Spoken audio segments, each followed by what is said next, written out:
Hey everyone, happy Wednesday. It is my weekly Ask Me Anything session here. We're going to spend anywhere from 15 to probably 30 minutes here live with you answering your questions.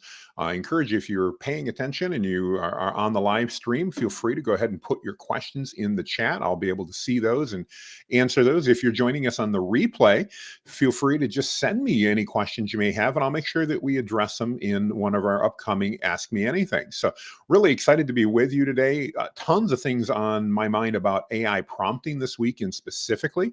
Had just a ton of questions about those, and I want to address some of those today with everybody while we're waiting for everybody to kind of log in and join us. So just as a reminder, if you're new to this process, we every Wednesday or almost every Wednesday, I go live here on Facebook, on YouTube, on Twitter, now X, on LinkedIn, and make sure that we're available to answer questions you have. So if you're out there and you have questions about things like AI and how do you use AI prompts in your business, or if you're interested in Topical Authority, that's the other line of work that I'm in with BusinessWise, and we leverage AI to help clients create that. This is a great time for you to just join in. You don't have to make any reservations, but you can ask me any questions you've got, and we'll be happy to get those answered. But like I said, today I want to really start by focusing on AI prompting. There's been a lot of discussion lately. Many of you know I run a large AI group called AI Prompts for Entrepreneurs on Facebook. If you're interested, you can definitely join that as well. In fact, I'll look here for a link that I can put up while we're chatting so that you can go ahead and do that. Got a couple of them here. Let me find it. There we go. You guys can go ahead and follow that and get that and join that group if you'd like. We, as of right now, are 34,800 plus members in that group, all talking about AI prompting and things related to that. And one of the most common questions we're getting is, how, as business entrepreneurs, as business leaders, as owners, how do we use AI prompts in order to help our business, to save time, to increase profit margins, to provide more value to your clients? And I want to chat about that today because one of the most common questions I'm getting related to that is, what courses should I buy, or what lists should I buy? If you're in business, you've probably seen plenty of examples of people that are out there selling you their list of prompts, for $9.99. And I've seen them all the way up into the hundreds of dollars. Buy my list of prompts. I actually got one the other day for 3,487 ChatGPT prompts. Let me cut it simple. Don't buy those lists, guys. They're not likely to help you at all. I've bought a lot of them and testing out for the group and sharing the results. And the vast majority, if not all, in fact, I can only think of one that was any good, didn't really help me anything. It's a list of almost useless prompts that you can put in. If you are new to AI, or if you've been using it for a while and you're trying to figure out how do you leverage this in order to grow your business, I really want to encourage you, instead of buying lists of prompts, to just learn the basics about prompting. If you've learned the basics about prompting, you don't need to have a list. You'll be able to write the prompts whenever they come up. And I'm going to share some of those with you today. And then I also want to let you know that if you're interested, because of popular demand, I am going to release a course on this. I'll be launching on February 9th. I'm actually going to announce it this weekend at an event I'm speaking at. If you're interested, just make a comment. I'll get you a link, and would love to provide that as a resource for you as well. But the focus of that is about learning how to prompt. And I think part of the confusion comes in that people hear prompting and they're like, Jonathan, what in the world is that? And how do I deal with it? Well, prompting isn't anything difficult. It's simply a matter of talking to the custom GPT or to the GPT. So we've got three main text-based AI platforms out there. As just a quick bit of review. We've got ChatGPT, we've got Google Bard, and we've got Claude by Anthropic. Those are all large language models, they're called, that are all AI tools where you type in a question and it gives you a response. Is this Terminator style AI? Is this sentient? No, it's not. Think of it as the world's largest encyclopedia with almost immediate recall to whatever you want. So it has great and vast information, and it can recall it super fast. And the neat thing is, instead of just giving us a list of results like Google's used to doing, it actually answers our questions for us. And that's super, super helpful. But prompting is just talking. It's communicating with the AI tool. It's communicating with ChatGPT. And so don't be turned off by phrases like prompting and prompt engineering, because those really just mean talking. And if you take nothing else away from this live stream or this replay, please hear the next sentence. It's really important, and maybe the next paragraph. Prompting ChatGPT and AI tools is the same as having a conversation with a coworker. Let's say, for example, that I want to create a standard operating procedure and I want to collaborate with you who's working with me on that. I'm not simply going to send you a message and say, hey, I need you to create a standard operating procedure, because you're not going to know what it's about. I'm going to need to give you some context. I'm going to need to tell you some background. So let's say we're going to create a standard operating procedure on how to post a blog to your website. Well, we're going to start by saying, hey, we want to create an SOP. That SOP is going to tell people how to post a blog on their website.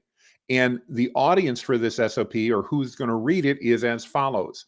That's at a minimum. So you need to define what it is you want and who's going to be reading it in this case, in the case of an SOP. But then it really helps if we give it some background, because there's a lot of things that could go into a standard operating procedure about how to post a blog to your website. For example, what type of website platform are you using? Do you even have the ability to post it? Is it on WordPress, which is most common? Is it on Weebly? Is it on Wix? Is it on Duda? Is it on Square? There's tons and tons that I'm missing. There's so many different platforms. So we need to define that up front and define where do we want to focus, because that process is going to be different. We may then also want to say, do we want to talk about additional aspects of posting a blog to a website? In other words, do we want to talk about how should that blog do internal linking? Should it link to other blog posts that are similar, other articles? What about external linking? Should we be adding external links in? What about images? How should we handle that? We could go on and on. There's lots of variables that we could talk about. But if I don't give you any of that information, if we're collaborating to write this SOP, you're not going to know what to do. So the same with ChatGPT. And by the way, when I say ChatGPT, you can infer that could mean Google Bard, it could mean Claude. When we're using these AI tools like ChatGPT, we need to give it context and we need to let it know what things we're looking for. So in the case of writing an SOP about posting a blog post, I'm going to want to probably start off, since WordPress is the most popular platform, say, let's begin by creating a standard operating procedure of how one would post a new blog to their website in WordPress.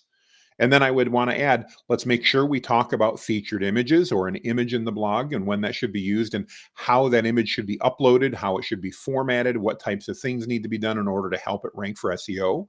We also want to talk about internal and external linking. So internal linking to other articles and pages on our website, and external linking, linking off to external sites that can add credibility and improve the reader's experience. And then lastly, I want to talk about how it's so important when we're putting out blogs that we focus on the reader's experience, because it's only when we're adding value to the reader, providing helpful content, if you're familiar with any of Google's terms, that Google's going to recognize that and amplify what we're doing. So there's a lot of things that need to be discussed. Now, you may be saying, Jonathan, this is great, but what happens if I don't know what to share? Well, that's one of the tips I want to share with you today. So if you're prompting ChatGPT to do anything, craft a new email for you, review a memo you've written, create an SOP like we're talking about. When you're done giving it the information for the first prompt, by the way, a lot of times we're going to do multiple prompts. So for the first prompt, end that question, that message you're typing, think of it like you're texting ChatGPT, end it with this phrase. Ask me any questions that you need answered prior to giving me your best response. So how do we prompt ChatGPT? Think of it like we're texting. You're going to text them ChatGPT, but you're going to type it right in. It's the same type of methodology. But unlike texting, short isn't always better. More information and context is important. Just as if you're going to text a coworker or you're text a friend about maybe where you're going to meet for lunch, it would probably be a good idea to text them the location and the time and other relevant information, not just let's meet for lunch at noon. So keep that in mind. The other thing is end those questions, those prompts, with that simple phrase. Ask me any questions that you need answered and allow me to respond before giving me your best response. Super simple. That will then basically give permission to ChatGPT to ask clarifying questions of you. And it's important to understand that all of the AI models are taught to assume things that are not given to them. And so if you don't add that question, ask me anything that you need answered prior to giving me your best response, its model says, well, make assumptions and do the best you can on the information you've provided. So let's again say I'm texting a friend about meeting for lunch. I'll say, I'll see you at noon for lunch. Your friend is going to write back and go, where? And make sure that's clarified. By default, ChatGPT is not likely to do that. It may on occasion, but for the most part, it's going to assume it knows. And a lot of times it's going to guess. Kind of like your best friend's going to go, well, we always go to this taco joint, so I'll plan on meeting you there, and I'll text you back if you're not there. So just give it that context and give it that information. That's what's so important. The other thing I want to encourage you today is don't get stressed about the term prompting. Think of prompting like you're texting a friend, except in this case, we're texting ChatGPT by typing into it what we're looking for. The other part that is super important, in addition to asking that question about ask me anything you need before giving me your best response, is that it's a conversation. In other words, we don't issue one prompt and ask ChatGPT to write a novel for us because it won't have the ability to do that. We have a conversation. We call those follow-up prompts, or in this case, follow-up text messages. So you're going to text your best friend about lunch. They're going to text back where? You're going to text them back, hey, I was thinking tacos. They're going to go, no, I want sushi today instead. And you're going to have a conversation. Do that same thing as you're prompting ChatGPT. Have a conversation. So you're going to ask, it's going to respond. Ask a follow-up question, especially if that information you got isn't what you wanted. Ask additional follow-up questions. Carry on a conversation to get to the point that you want. A great example of this would be if you're going to have it help you draft an email or a memo, you're going to need to tell it, again, the audience you're trying to reach. You're going to need to tell it the subject, the tone you want it to have, and lots of information. Again, if you're not sure what that is, remember, just say, ask me for any information you need before responding. And it'll ask you those questions that it needs in order to do that. It's then going to create the first version of that email or that memo, and you're going to take a look at it, and it may be really good, or it may be off in some areas. Probably going to be off in some areas based on what information and how much information you gave it.